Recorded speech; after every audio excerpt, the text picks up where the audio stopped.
Hello everybody. Hey, what do you think about my latest work, A Bloom of Jellyfish? I really like that trio of sea anemones that I made. Do you remember it? There were 3 sea anemones in a row and I wanted a companion piece. But this time I didn't want them like soldiers just lined up. I wanted them as a procession coming towards us with a big one getting progressively smaller. The purple is very extravagant use of because it contains gold, so it's the most expensive glass.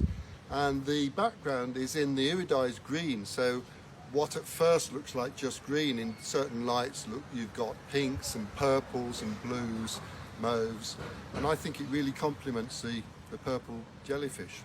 I think it's a successful piece. The reason it's so big is that I couldn't have made the smaller one any smaller, so it's dictated the size of the piece, which is big for me. I haven't made this one this big for a while.